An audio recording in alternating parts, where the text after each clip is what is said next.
Welcome back to week 4. This is Texas government. So today we are going to look at the judiciary branch here in the state of Texas. We're going to look at local government, and then we're going to look at Texas public finance. All right. So let's look at the first topic, the judicial branch. So Uh, just some background information, right? Courts settle disputes, not policy matters, right? You must have standing. What does that mean? It means you must be a party to the case. You must suffer damage, right? Courts follow precedent. What is precedent? It's previous courts' decisions, right? Courts are passive, not active like legislators or executives, right? And here's some, you see the image here. These are some examples of civil law, right? Tort, when there's, when there's damages, right? When a party commits some type of damage towards another party, contracts, right? When you have two different parties who don't agree on a contract, or when there's a breach of a contract, you have property, right, that deals with property law. So that's also part of civil law. And then you have family, right? Like divorce, separation, child custody. Okay. So again, civil law involves disputes, usually between private individuals or relationships, obligations, and responsibility, right? A common example would be, um, right, uh, right? You suffer damages. You get in a car accident, right? You can take the party that hits you uh, to civil trial, right? To civil court to try to recoup some of those damages, right? Or you and your plumber have a contract where he promises to fix a pipe. Turns out he doesn't do that, so he's a breach of contract. So you can take him to civil court, right? And there for civil law, a remedy is compensation, right? So back to our example with the car accident, right? You're taking that person who hit your car, right, to civil court, excuse me, to try to get compensation, right? To get damages, to seek relief from damages, right? For those damages that your car suffer, right? The same thing with the contract with the plumber, right? You're taking him to court because he failed to live up to the contract, right? Family, right? Divorce, child support, right? Then you have criminal law, involves the violation of a concept of a right and wrong as defined by criminal statutes, right? Statutes means laws, right? So, um, like murder, right? That's criminal law. The remedy, right? Incarceration or right, or the death penalty, loss of life, right? You steal something, right? Criminal law. Okay, so that's the difference. Okay, so now judicial federalism, so comparing national and the state court system. So it deals with jurisdiction. So what is jurisdiction? What does that mean? The types of cases a court is competent to hear and decide. So we have federal versus state jurisdiction. So to have federal jurisdiction, it has to deal with interstate commerce. So trade between Texas and Louisiana, Texas and another state, right? That will be if there's a dispute in trade or something happened, right, and both parties want to take it to court, that has to be federal court, right? One party cannot sue the state of Louisiana in Texas court, or the other party cannot sue Texas and Louisiana court. It has to be in the federal court system, right? Immigration, right? The federal government has jurisdiction over immigration, right? So that's not gonna be in state court. That's gonna be in federal court. Terrorism, right? Again, after 9/11, right? That's gonna be under federal jurisdiction. And diversity of citizenship. That means when two parties cannot agree. When it, does this person have uh, uh, uh, citizenship in the state of Texas or in the state of Louisiana or in a different state. That's going to be in federal court. Okay. State jurisdiction, again, murder, right? You kill someone, right? That's going to be under state jurisdiction. Armed robbery, right? Theft, interstate commerce, so commerce between the states. So like, if there's some type of case that involves commerce between Houston and Dallas, right? That's inside of the states. That's going to be in state. That's going to be in state court and state disputes, right? When it comes with counties or other cities or other local jurisdictions in the state, that's going to be state jurisdiction, right? And then you have trial versus appellate jurisdiction. So trial court, questions of fact, right? So that's what the court is, their main job, right? Guilty or innocence, right? Citizen participation, right? Jury, witnesses, right? Jury duty, or you saw something, so they ask you to testify, right? That's going to be in a trial court, and then local matters, right? Stuff that deals with the about the case, right? Like evidence, and stuff of that nature, right? And the appellate courts, that's the appeal courts. So that is a question of law and procedure. So they're looking for, was the procedure, was it followed thoroughly? Did they was there an error or a wrong committed during the court, during the trial, right? So again, they're looking at the question of law or procedure, right? Regional and national matters, right? And it sets precedent for lower courts, right? And again, here, the image here gives you an idea of our court system here in the United States, right? The Supreme Court, federal, then you have circuit courts, district courts, right? Um, and then you have state courts, right? The Supreme Court, and then you have the appellate courts and then the trial courts. Okay. So focusing here, Texas, right? The types of courts that we have here in Texas. The magistrate or minor courts, justice of the peace, right? Municipal, right, courts. You see that in urban areas, justice of the peace. You can see that in rural counties, but it's the same thing as municipal. And then what's their jurisdiction? What's their function? Mostly traffic violation, right? You get a ticket for speeding, parking tickets of that nature, right? Right. You committed some type of traffic violation, right? That's where you're going to handle your business there. Minor criminal matters, right? Small theft. They issue warrants, right? They can conduct preliminary hearings and also small claims, right? You can take a party to small claims court to try to recover some damages, right? Then you have county courts, right? Constitutional, right? County courts, you have one for each county in the state of Texas. So every county in the state of Texas has one, right? They're created by the legislature as needed, right? County courts. What are their functions, right?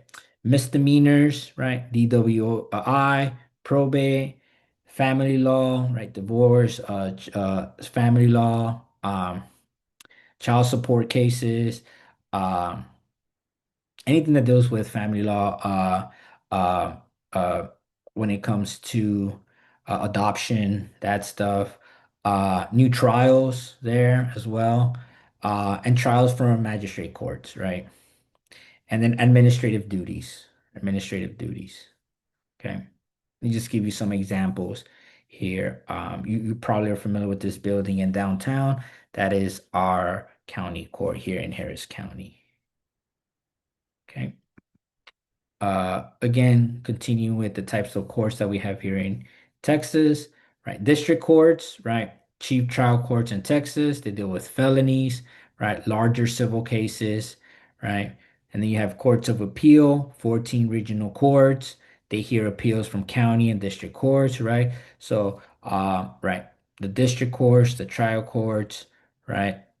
They uh they don't like, you don't like the verdict, you can appeal, right?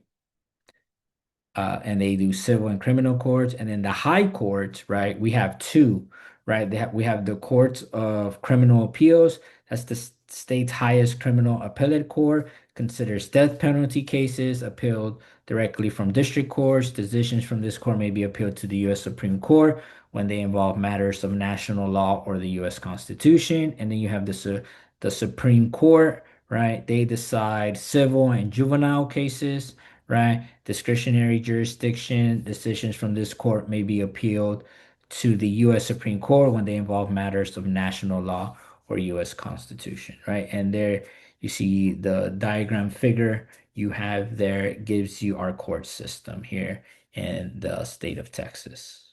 Okay. All right. So judicial selection, right? The judges that are in these courts, right? Methods of selection. These are some methods used in other states. Appointment by the governor, right? The governor, the executive branch, appoints in some states, the governor appoints these judges to these courts. In some other states, right, selection by the legislature. So the legislative branch has power over that. In Missouri, you have the merit system based on merit, right? The governor chooses the judges, right? You have in some states you have nonpartisan elections where the voters elect the judges, but on a nonpartisan ballot. Well, not ballot, well, election, right? Which means that you don't know if the judge is a Republican or a Democrat, right? Here in Texas, we select our judges using partisan election. So that means that when you go to vote, right, in the ballot, when you get it's usually all the way at the bottom the judges for the different district courts, right? You will see that the judge has either an R for Republican next to his name or D for a Democrat, right? We use that here in Texas, excuse me, except for municipal judges. So the problem with partisan judicial elections, right, is most voters, they're voting by name recognition. So what does that mean is that when they're voting, right, again, like I said, the judges are usually all the way at the bottom of the ballot, right, or towards the end of the ballot, right? So most by that time, most voters are tired, right? They want to get it over with, so they just look at a name that sounds right, like John Smith or John Doe, right? So, oh, that looks good. I'm gonna, right, pick that person, right? Um, we used to have this, we don't have this anymore, but straight ticket voting here in Texas and other states they have that straight ticket voting, but we don't have this in Texas, right? We got rid of it after the 2018 election, right? So what is straight ticket voting is that you would go to your booth, right? And then at the top, right, of your it's like a touch screen. At the top, it would just say, do you want to vote for all Democrat candidates or all Republican candidates? And most people, right, would say, okay, I want to vote for all the Democrats. So they would just click the top and it would auto fill, right? It would auto select all the Democratic candidates for you, right? Or if you want to vote for all the Republicans, right? You click the little Republican box, right? And it will auto select all the Republican judges for or all the Republican candidates, right? For you, right? And if a judge or person was not affiliated to a Republican or Democrat, it would just leave it blank, right? And it will be up to you if you want to go back or just leave it blank, right? You don't have to vote for that person, right?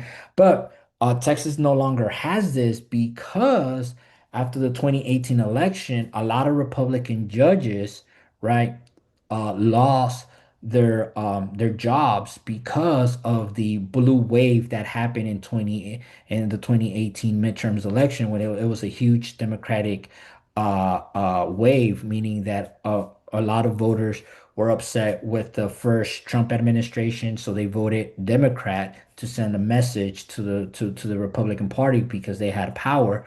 And even here in Texas, even though we are a Republican state, right, a lot of voters voted Democratic, especially here in Harris County. And these Republican judges, right, were swept out of office in this blue wave, right? So the state legislature got rid of straight ticket voting, so we don't have that anymore, right? So now we're asking our voters to, you have to go through the ballot and vote for the candidates, right? The other problem with partisan judicial elections, right, electing judges based on Republican or Democratic Party affiliation is campaign money, right? Remember we talked about this, elections are very, very expensive, they're costly, right? And these judges who want to stay in power, they have to run campaigns, right? So they have to run ads, they have to have put their name out there with billboards, signs, and and that's expensive. So, right, you have lawyers and corporations, right, who are giving money to these judges, right? The problem is that there's a conflict of interest for these for the judges, right? It's very common here in Texas for lawyers who are arguing a case before a judge, right? Or law firms that are arguing cases before judges to contribute money to those judges, right? And that creates a conflict of interest, right? And then the other problems with partisan judicial elections is minority representation, right? County and at district large elections hurt minority candidates, right? Because minority candidates might have names that are not recognizable to the voters, right? They might have foreign names, right? And voters are not going to pick candidates. Some voters are not going to pick candidates based on that name. I can tell you right away that if I was running for a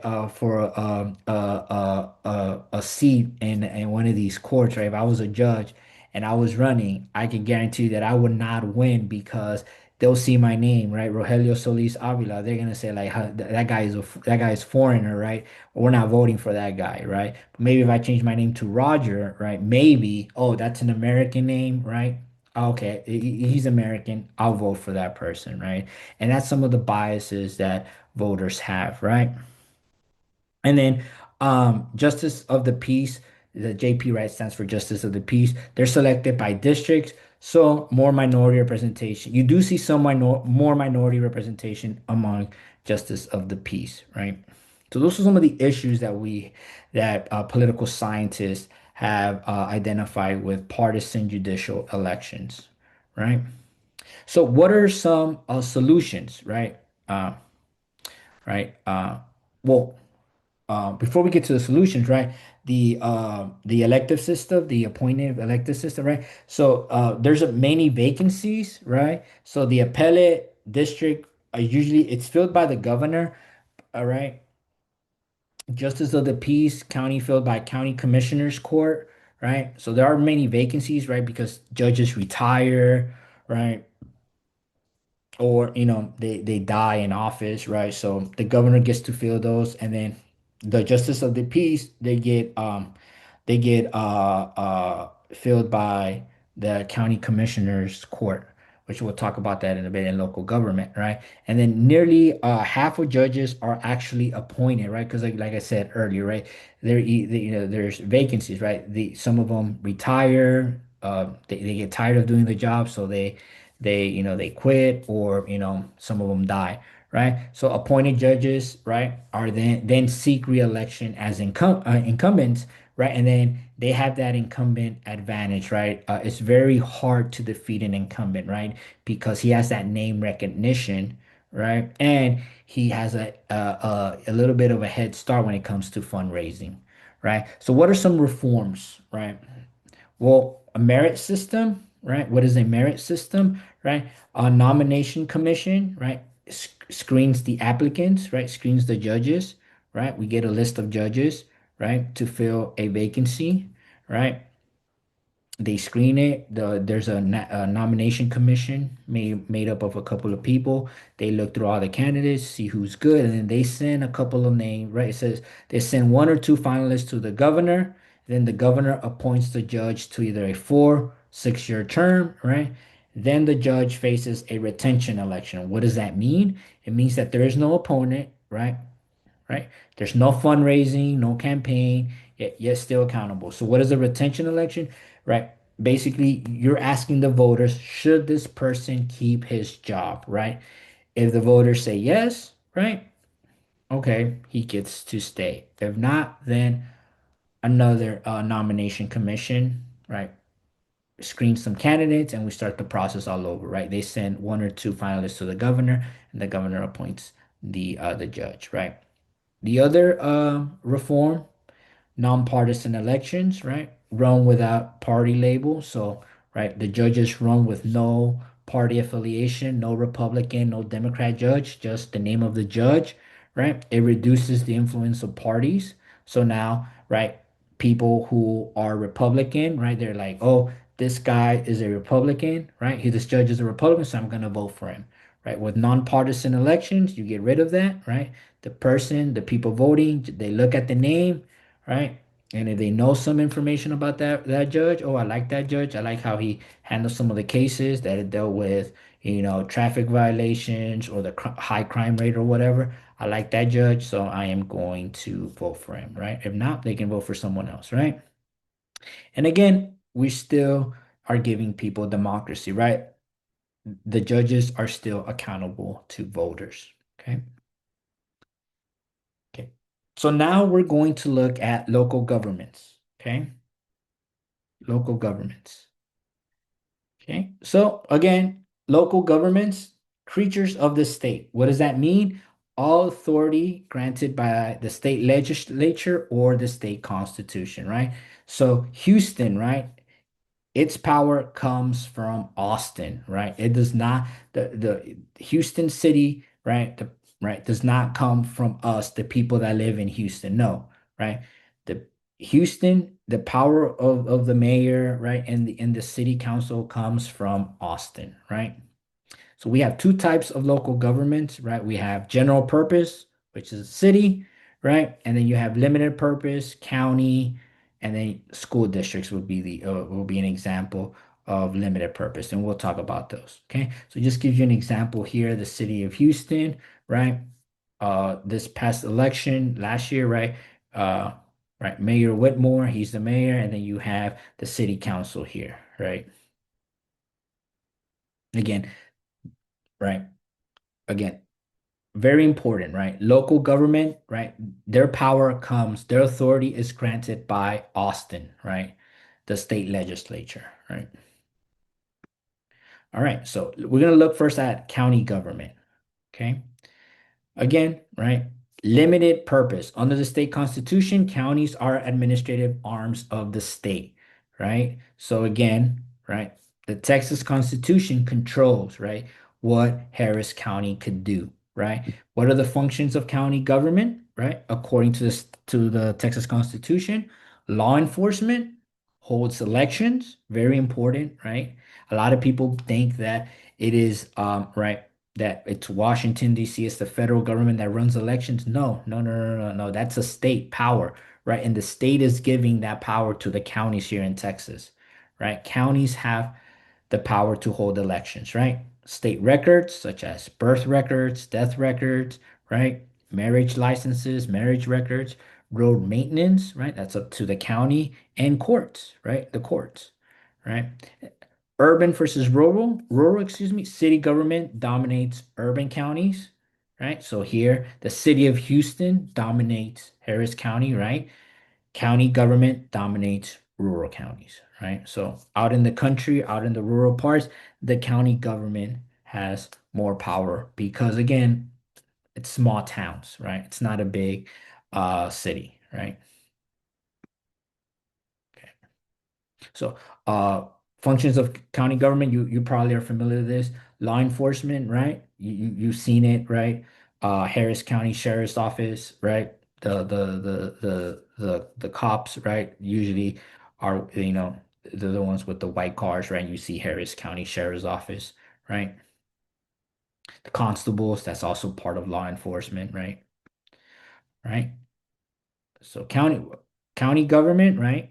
Commissioner's court, okay? So What is Commissioner's Court, right? It adopts the county's budget and sets the property tax rate, right? So you have four commissioners elected by single member districts, right?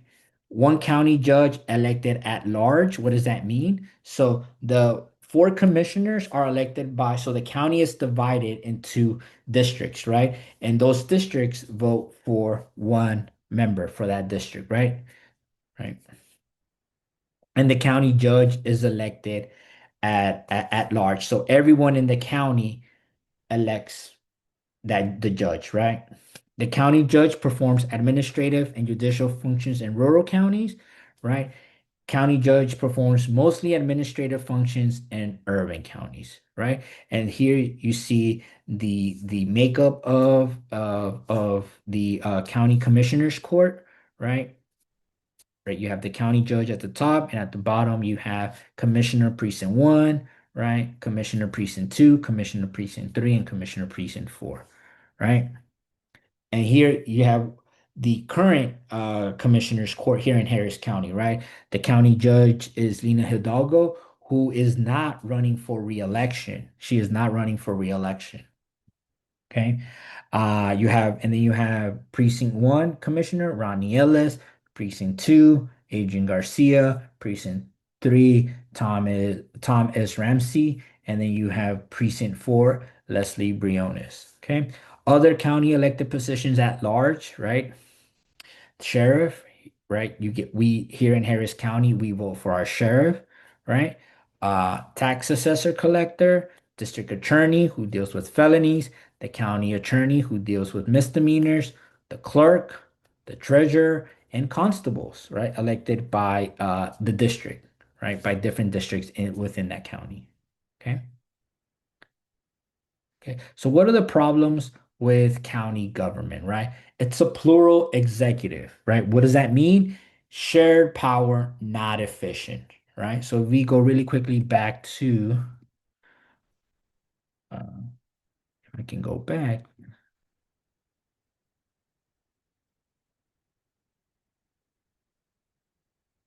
we can go back really quickly, right? So what does that mean? Right? Right. Plural executive, right? That Lena Hidalgo, right, does not have a lot of power when it comes under this system, right? Uh, the power is shared with the precinct commissioners, right?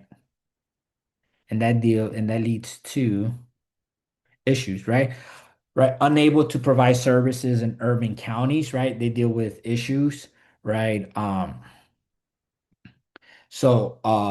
of the big things that a couple of years ago, one of the big things that was that caused conflict here in Harris County and Commissioners Court is that Lena Hidalgo wanted to provide some type of health services for low income people, and some of the precinct commissioners were not okay with that idea, right? So they were going back and forth. Another one would be the budget. That's a big tension, right? A lot of like the county judge does not see eye to eye when it comes to budgeting the county's finances, right? Commissioners tend to be parochial and territorial, right? Right, they believe that, right, their district, right, they should try to get as many services for their district and only my district, right? They're really they they don't like when the county commissioner tries to infringe into their territory, right? To rely on property tax for revenue, which we'll talk about that when we get to the finances and then in the next topic. A weak county judge, right? Right. Uh, it's well documented. It's one of the reasons why Lena Hidalgo is stepping down, right? Why she's not seeking re-election is because there's been fighting, right? The county judge is fighting with the commissioners over the budget, right? She has a vision for Harris County, and it does not align with the commissioners because again, they're very territorial, right? They have a different vision for um their precincts, right? And then no home rule. In other words, right? Um, right. At the end of the day, Austin can call the shots, right? right? I'll give you an example. During COVID, right, they were able to remember the county holds elections, right? So Harris County passed this measure because of COVID in the 2020 election, uh, voting by voting from your car. So you could pull up to a spot right because of the COVID, because of the restrictions and stuff like that, right? Harris County passed this new voting method where people could vote from their cars, right? They didn't, they didn't have to get out of their car and go into a booth and vote. They can vote from their car, right? Um, Under the no home rule is that stuff like that, Harris County cannot do that, right? All right, they have to get pre-clearance from Austin, and Austin, being a Republican legislature, was not okay with that. They did not accept that, and they got rid of that. They even, I believe they even passed a law saying that, right, no county could set up their own they cannot they cannot have different methods of voting other than the ones that are right other than the ones passed by the state legislature, right?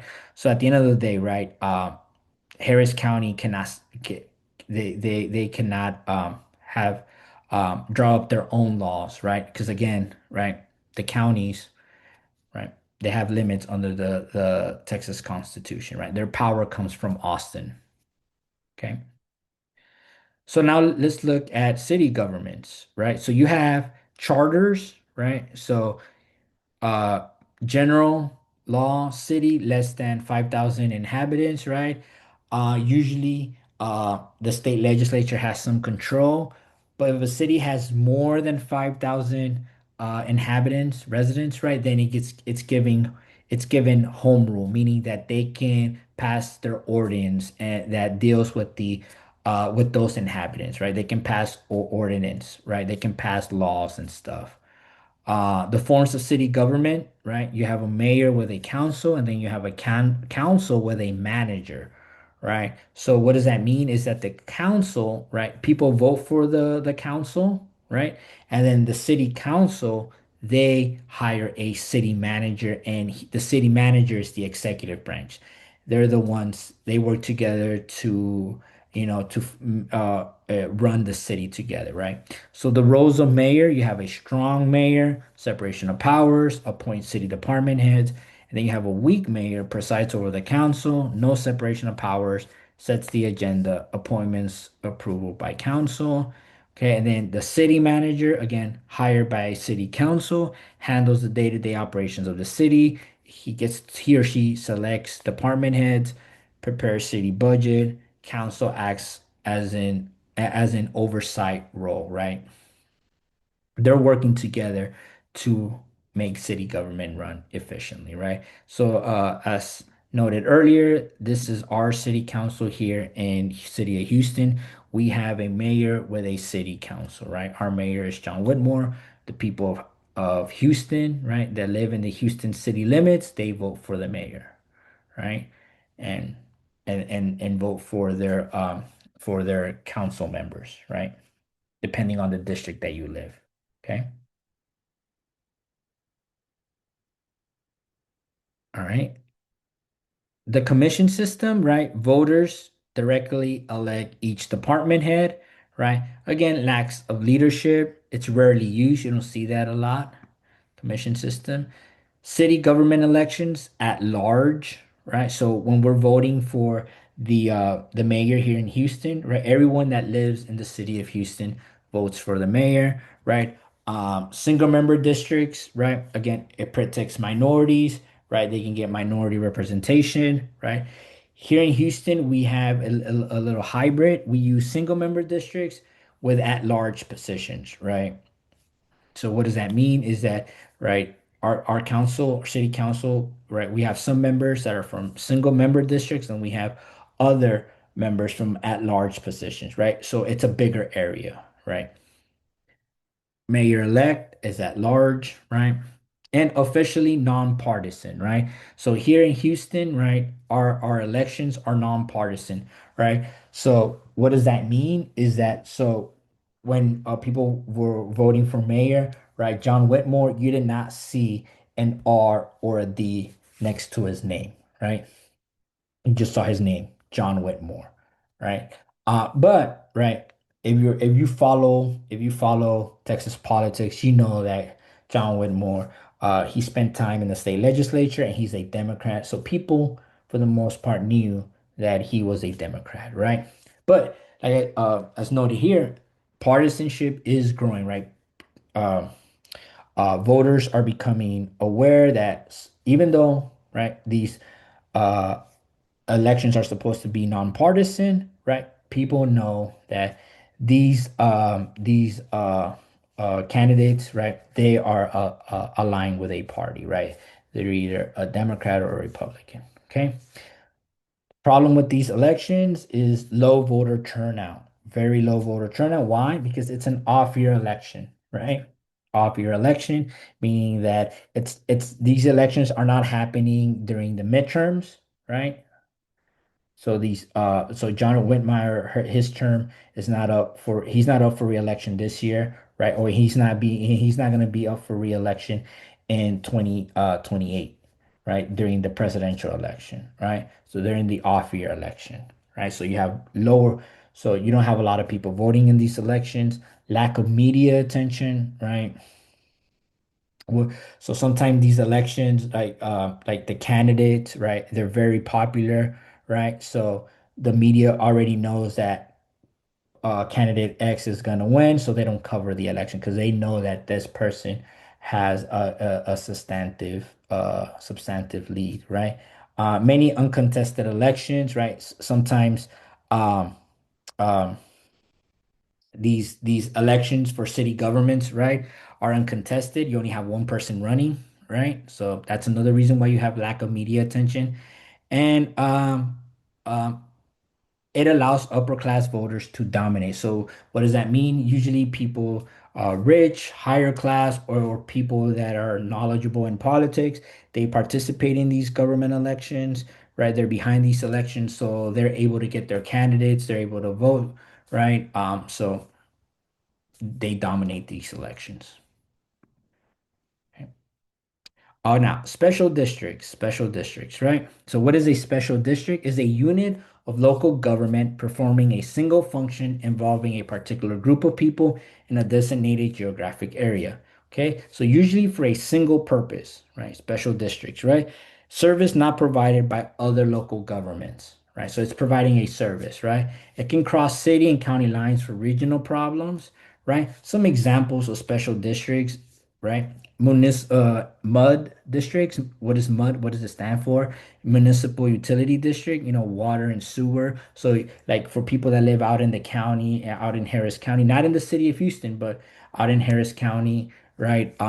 Like in these new subdivisions, right? MUD, right? You pay for water and sewer, right? You're paying the MUD, right? To provide you with water and sewer, right?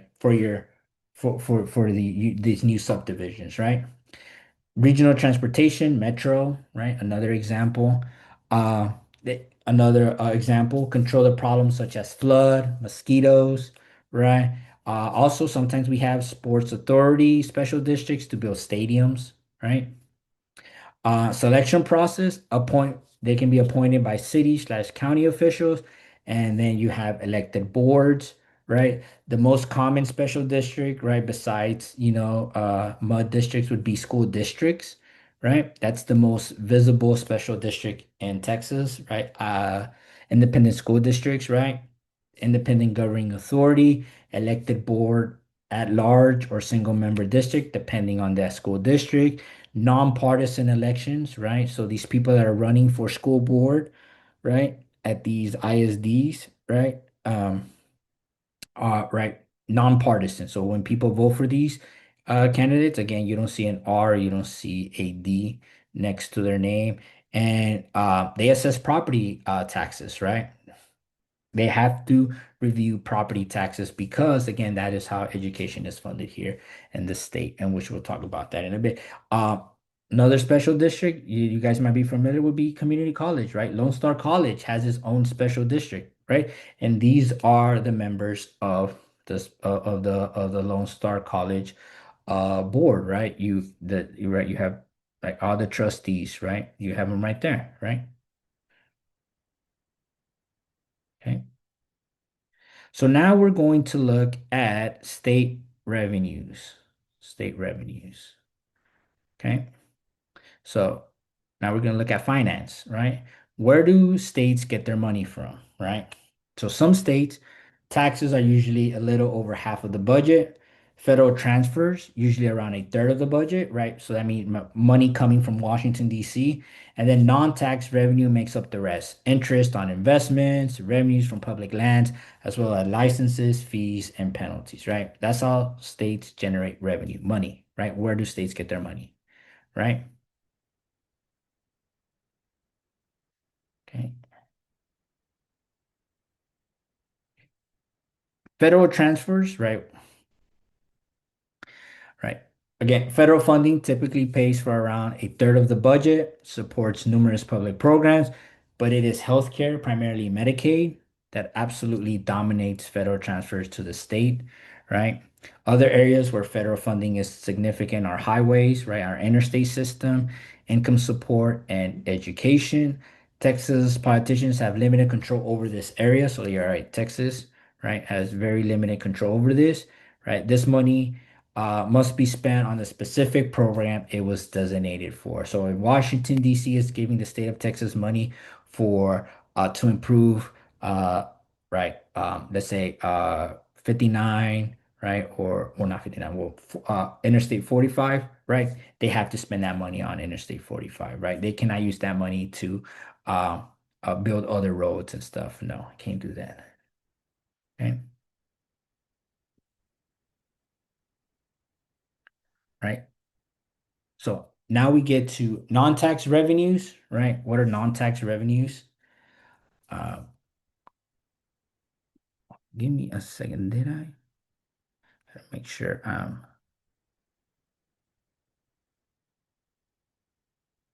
Okay, yes. So let's look at non-tax revenues. Okay.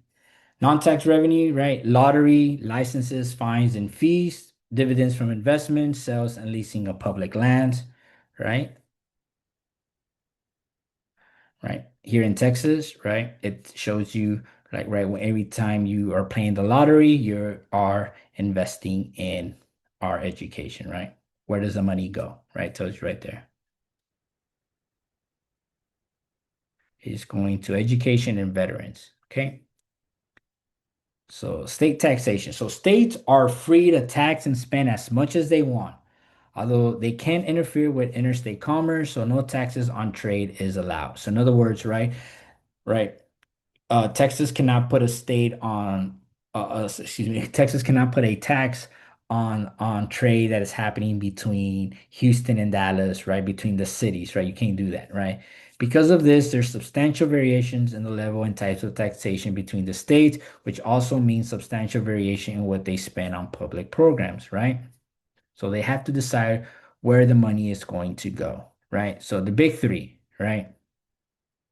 Despite this variety, there are three big sources of taxation that most states rely on: income, sales, and property, right? Most states are relying on all three of these forms of taxations, right? So most states, again, right, their revenue comes from income, sales, and property taxes, right? Income taxes, sales tax, and property taxes. Texas only relies on two of them, right? This is the main reason why Texans average tax burden is lower than the US average, right? So the Texas state tax, right? So here in Texas, right, you guys are probably familiar with this, right? The general sales tax. This is the most important source of state generated revenue. It typically provides 55 to 60% of all state tax revenue. The state sets the base rate at 6.25%. It's been that way since 1990. You can see there, right? When it started, right? Back in the 60s, it was at 2, right? And local governments can add up to 2% to this, and most do, right? The general sales tax applies to the final sale of most tangible goods. Notable exceptions include medicine, unprepared food, right? And the state legislature passed I think some women products are also exempt from state taxes, right? I could be wrong on that, but I'm pretty sure they did. They passed a couple of years ago, right? A law saying that that there was not going to be a sales tax on women items, right? But again, right, unprepared food, like so groceries, like when you buy bananas, you're not getting a tax on that, right? The legislature has also added some services, right? Sales tax generate little controversy, right? Because again, why do they generate little controversy? Because it's right, we're used to it, right? We're already used to, right? It's the 8.25 tax that we see, right? Again, this is from 2021. How high are sales taxes in your state? Right here, Texas, the average is 8.19, right? We don't have the highest, right? And you can see who has the highest sales tax, right? Combined state and average local sales tax rates from 2021, right? This gives you from an average, right, of the states, right? We're number 14. Uh, I believe the highest is right. We have see you have states like Montana and Oregon who have no sales tax. New Hampshire, no sales tax. Louisiana, our next door neighbors, they have a high sales tax, right? 9.55, right? As you know, 2021, right? Okay. Okay. Here in Texas, right, we have a motor fuel taxes. The state imposes a gas tax on gasoline and diesel fuel. Currently, the state charges 20 cents per gallon. It was last raised in 1991. 5 cents go to public education and the rest go to road related projects, right? So when you pump your gas, right, there just keep in mind there's a 20 cents per gallon, right? And right, 5 cents is going to public education, the rest is going to road maintenance, right? Gas taxes here in your state, right? This is us 2020, right? Texas, right? Number 44, 44, right? California, right? That's why one of the reasons why gas prices are so high in California is because look at their gas tax, right? 62 cents, 62 cents, right?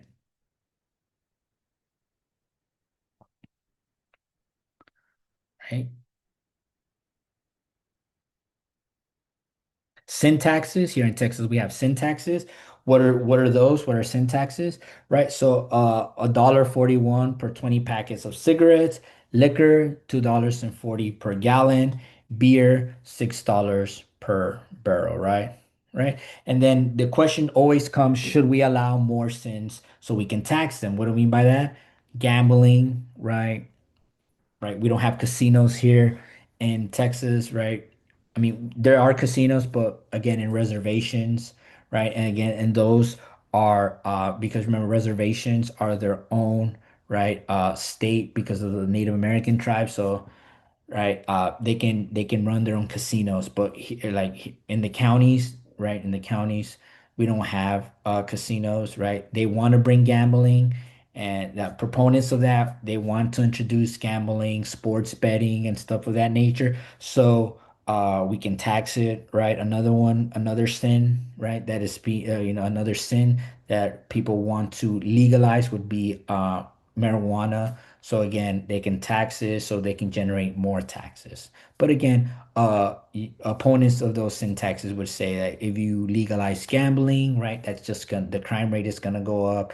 If you legalize marijuana, right, it's you're promoting drug abuse and it's gonna encourage other people to get hooked on drugs, right? So very controversial. That's one of the big things that every state session, right? That's one of the debates, right? Should we legalize gambling, sports betting, or casinos, right? Or should we, or you know, should we legalize marijuana, right? All right. Franchise tag. right? This is business, Texas business tax, typically around 8% of total state tax revenue. It's a gross receipt tax. What does that mean? It's a tax that is levied on businesses' total revenue rather than its net profit, right? Total revenue is the value of all goods and services sold, but only applies to revenue generated through Texas sales. The tax rate of 0.375% applies to taxpayers in the retail or whole trade, and rate of 0.75% applies to other taxpayers, right? Businesses get a choice over what their tax base will be. The taxable margin can be gross receipt minus one of the following: one, the cost of goods sold; two, the total employee compensation; three, 30% of total revenue; or four, 2.47 million. Businesses will always choose the tax base which provides the lowest tax payment. Businesses with less than 20 million in total revenue may elect to file an easy return. The tax rate for easy files is 0.331%. This slide, due to complexity, as you can see, it requires costs to work out, right? So this is just a tax on businesses for having businesses here in the state of Texas. And as you can see, right, it's very complex, right? And but there's loopholes that businesses try to, go through so they can lower their tax rate here for doing business here in Texas, right? Then you have severance taxes, taxes on the production of non-renewable raw materials such as oil and natural gas being the most important, right? Remember, Texas has a lot of oil and natural gas, things that are severe from the ground, right? Texas taxes oil production at 4.6% of market value and natural gas at 7.5%. Used to be highly dependent on these energy taxes, not so much, right? Anymore. Now we're heavily dependent on the sales tax, typically provide around 10% of tax revenue, but as high as 14% of fiscal 2022, the budget. But this, of course, revenue that many other states don't have, right? Because other states don't have a lot of oil or natural gas. But this is a good revenue source for the state, right? So here, this is from the current budget, right? As you can see, right, that's our budget, all funds excluding trust, right? This is the state tax revenue by source, right? Where are we getting all of this? Our money, in other words, where does our money come from, right?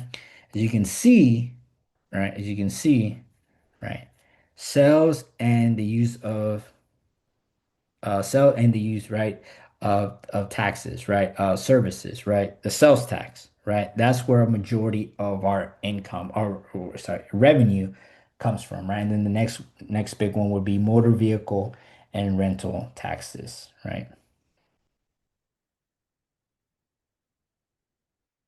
All right. Local taxes, right. State taxes are very low here in Texas, among the lowest in the nation, but our local taxes counter this somewhat, right?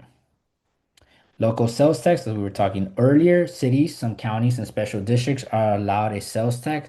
So most of us are spending close to 8.25% when we purchase taxable products. All local governments combined can only add 2%, right? That's by state law, right? Harris County cannot add 3 cents, right? It's two, right? Cities are the primary use of this tax, although almost half of the counties also have sales tax in place without large cities. And the big cities, they might give some of it to transit agency, right? To would be to Metro, right? If you buy something on here on campus, right? Um, this is from San Houston State, right? The example, if you buy something on campus, would be 6.25 goes to the state, 1.5 goes to Huntsville, right? That's where um, Sam Houston State is located, and zero point 0.5 goes to Walker County. That's where the campus is in Walker County, right? If you buy something in Conroe, 2% goes to Conroe. In Austin or in Houston, 1% goes to the city, 1% goes to the transit authority, to Metro, right?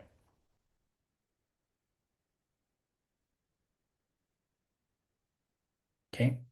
So far, we've avoided the most political salient tax and largest tax we face, property taxes, right? So this is because they're not a state tax, right? Property taxes are issued by a myriad of local governments. But if you remember Dillon's rule, local governments are not sovereign, right? Local governments, right, get their power from the state legislature, right?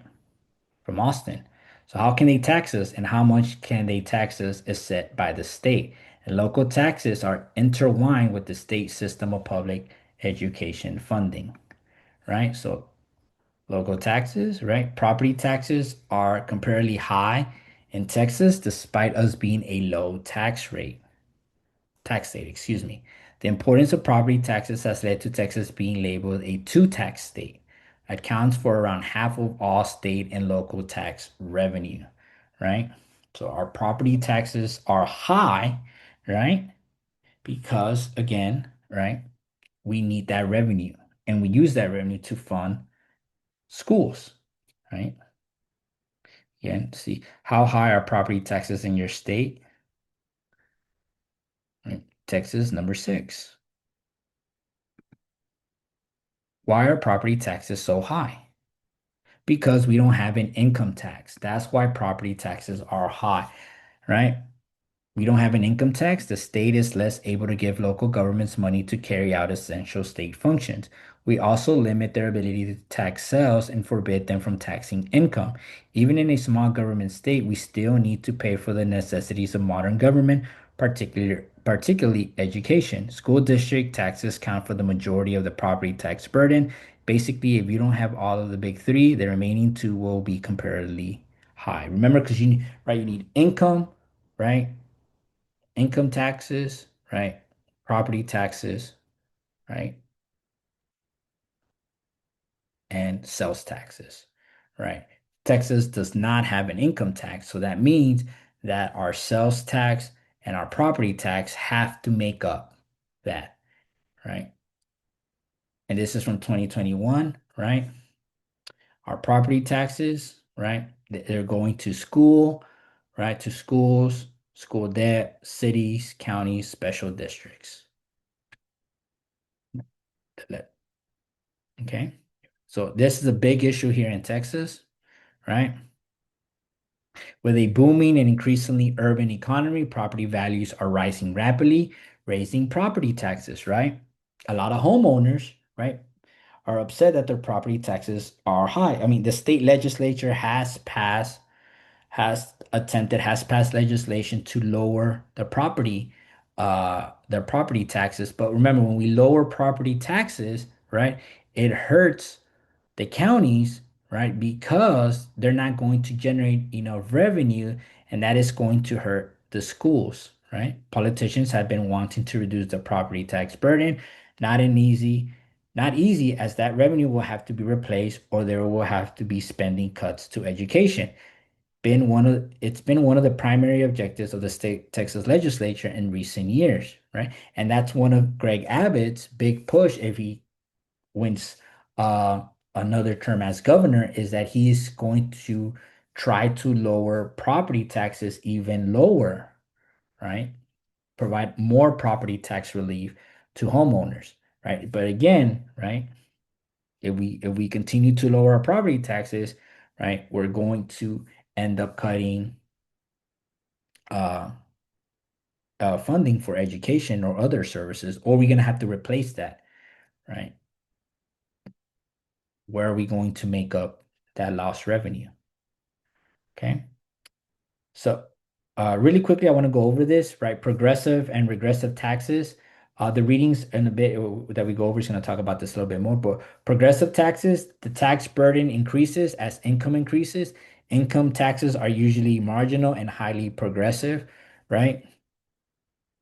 So progressive taxes is right. That's when states have income taxes, right? So you're right.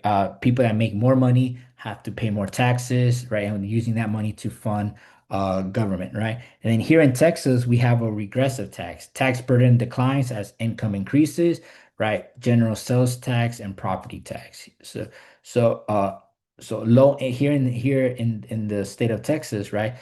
We have a regressive tax system, right, because we have a sales tax, right? And low income people buy more things, right? They need more things, so they have to buy these things. So, right, they're the ones that are fueling the sales tax, right? Right. Right. So let's go over these. A regressive tax system, lower income families in Texas pay a higher share of their income in state taxation than the wealthiest. This is because the majority of revenue comes from the general sales tax and property taxes. So anytime they go out and buy things, right, right, they're paying a sales tax. The rich consume less as a percentage of their incomes as they are saving and investing, right? And they're not paying a tax on that, right? A regressive tax system, Texas not having an income tax adds significantly to the overall regressivity of the system. One of only 7 states do not have an income tax, means that the regressive taxes are not balanced as they are in other states. The income tax provides 38% of state generated revenue across the nation. So no wonder Texas has low overall taxes because we do not have an income tax, right? So in April, right, your parents or some of you guys already filed taxes. You're only filing taxes at the federal level. Texas does not have a state income tax, right? Only right, the federal government does. Right?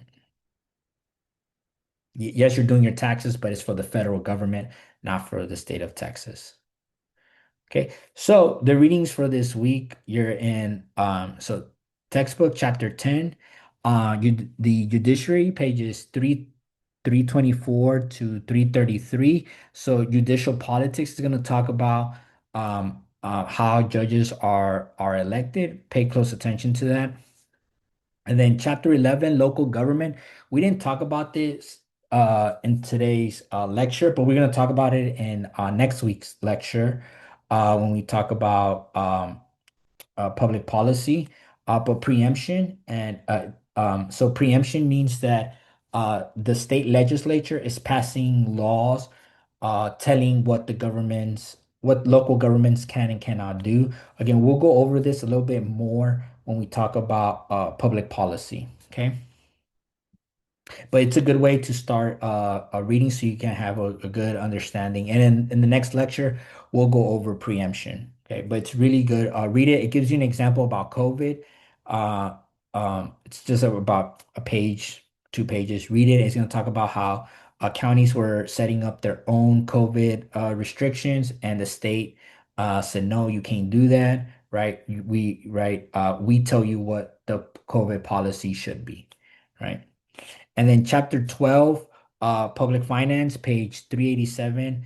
Uh, uh, read that. It talks about who pays the most state taxes in Texas, right? It's just a review of what the lecture went over. And then pages 389 to 392, the question of income tax in Texas. Read about that because it's going to help you uh, um, for what we're going to talk about in a bit. Okay, so reading number one, right? There's going to be 4 readings for this week. Right, reading number one, the selection of judges in Texas, analysis of the current system and the principal reform options, right? I want you to focus on the 4 options for reforming the selection of judges in Texas because this is going to help you for your discussion for this week. It's a PDF. It's on pages 17 and 22. He gives you the author gives you 4 options on how uh, we should elect judges. What are the pros and cons for each one, and which options would require constitutional amendment here in Texas, and which options would require just a law to be passed. And then the second reading is chapter 2, state revenues and budget. This is from the Untitled Texas Government book from my graduate professor, Professor Max Katz Crook. Um, and he's writing a book on Texas government. And chapter 2 is about again how the state generates revenue, right? It's a good reading. It's gonna give you a lot of information, and it's gonna be good for your essay for this week. Um, it talks about I want you to focus on how Texas raises money without a state income tax. Why is Texas tax system considered regressive? and how the Texas budget reflects the state priority and limits, right? So read that again. It's going to be very important for your essay for this week. Reading number three, Texas, a field guide. This is a PDF from from the state of Texas that gives you all the information. Where's the money coming from? Where is the money that Texas is that's collecting? Where is it coming from? So concentrate on this. Again, it's going to help you for your essay. Where does Texas get most of its tax revenue? How different taxes are connected to state priorities? Which taxes affect consumers? Which ones affect businesses? And which ones affect the economy? And then the last reading, it's I believe it's the an article, right? Texas will need about 81.5 billion a year to end property taxes, officials say. So that's one of the big things that the state legislature wants to do. It wants to get rid of property taxes, right? But remember, as we discussed earlier, right? If you get rid of property taxes, then you have to make up that revenue somewhere. Where is that revenue going to come from, right? Um, Remember, the states generate revenue from three sources: income, property taxes, and sales taxes, right? Texas does not have an income tax, right? We have so we're getting our money comes from sales tax and property taxes. Now the state legislature is they want to get rid of the property tax. So that means that Texas is only going to get revenue from one source, the sales tax, right? So that has a lot of issues, a lot of problems, right? The article talks about some of those, right? So read about that. Concentrate on the high cost of eliminating property taxes, why property taxes are tied to school and local government services, and the trade-offs of cutting or limiting property taxes. Okay. So again, that's going to help you for your essay for this week. So let's look at the online discussion board prompt number 4, right? So Texas is one of the few states that selects judges through partisan elections. This means judicial candidates run with a party label, such as a Democrat or Republican, and voters choose judges in regular elections. Supporters of this system argue that elections give citizens a direct voice in choosing judges and allow voters to remove judges who do not reflect their values. However, critics argue that partisan judicial elections can make judges appear too political and may cause voters to choose candidates based mainly on party affiliation rather than legal experience, fairness, or qualification. After going through the course material, answer the following questions. Answer the following question. How should Texas judges be selected? Should Texas keep partisan judicial elections, switch to nonpartisan elections, use an appointment system through a judicial nominating commission, or adopt another method? All right. So for this prompt, I want you to tell me, how do you think Texas judges should be selected? Okay, I gave you some options or another method that you can think of, right? So again, tell me how you think our judges here in Texas should be elected and why, right? In your response, be sure to explain your reasoning clearly and support your ideas with examples from the course material, right? Use the readings, you use your book, use this lecture, right, to make your argument. Same rules as always. Your initial post is due by the end of day Thursday and must be a minimum of 350 words. You are also required to submit at least 2 replies to your classmates by the end of the day on Sunday. Each reply must be a minimum of 250 words. Okay. And now, again, this is your rubric, right? All right. Now, essay number two. Essay number two. Right? Texas is one of the few states that does not have a state income tax. Instead, Texas relies on other sources of revenue, including sales tax, property taxes, motor vehicle taxes, franchise taxes, severance taxes, and federal funds. Supporters of the Texas current system argue that the lack of an income tax helps Texas keep Texas a low tax, business friendly state that attracts people, jobs, and companies. Critics argue that the current system places a heavier burden on low income and middle income Texans because sales tax and property taxes take up a large share of their income. For this essay, answer the following question. Should Texas create a state income tax, or should it continue relying on sales tax, property taxes, and other current sources of revenue? Okay, so here you have to tell me, should Texas create a state income tax, right? Or should we continue relying on the current system that we have, right? So pick one, right, and tell me why you. So if you pick Texas should create an income tax, tell me what are the reasons why you think Texas should create an income tax, right? Give me the reasons why. If you think that Texas should continue relying on the current system that we have, then tell me why do you believe that? Again, do not simply summarize the readings, right? Make a case, right? Again, pick a side, right? And then present your argument on why you believe that. Your response should take a clear position. You may argue that Texas should create a state income tax, that Texas should not create one, or that Texas should consider a limited or carefully designed income tax only under certain conditions. Position you take, you must support your argument with evidence from the readings. Your essay must be a minimum of 1,000 words, double space, Times New Roman, 12 point, 1 inch margins. It should include a clear introduction with a thesis statement, evidence from the assigned readings, MLA format, right? Cite your sources, right? Evidence, cite your sources, right?